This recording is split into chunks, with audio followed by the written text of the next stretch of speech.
Vikosi vya serikali ya Yemen vimeendelea kufanya mashambulizi dhidi ya maeneo yanayodhibitiwa na Wahouthi kwa kutumia ndege zisizo na rubani, huku mapigano yakiongezeka katika maeneo mbalimbali nchini humo.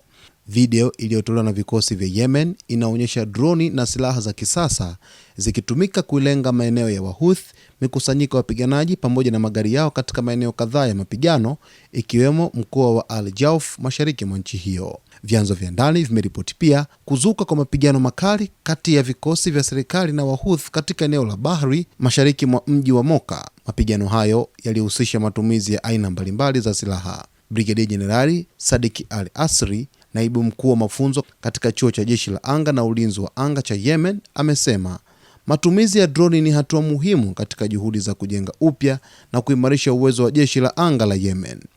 Kwa mujibu wa Al Asri, juhudi hizo pia zinahusisha ukarabati wa ndege za kivita pamoja na maendeleo ya mifumo ya makombora yenye masafa ya kati. Amesema droni zitasaidia kuongeza uwezo wa vikosi vya Yemen katika kufanya upelelezi, ufuatiliaji, ukusanyaji wa taarifa za kijasusi, kubaini maeneo ya kulengwa na kusaidia operesheni za kijeshi sambamba na kutekeleza mashambulizi ya kivita.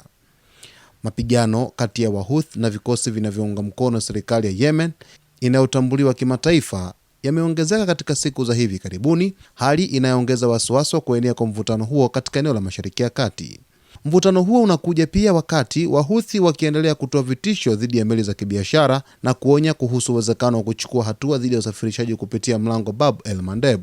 Hatua hizo zinafuatia kuongezeka kwa mvutano katika mlango wa Hormuz ambao umegeuka kwa kitovu muhimu cha mzozo kati ya Iran na Marekani, wakati juhudi za kumaliza vita vinavyoendelea katika eneo hilo zikiendelea.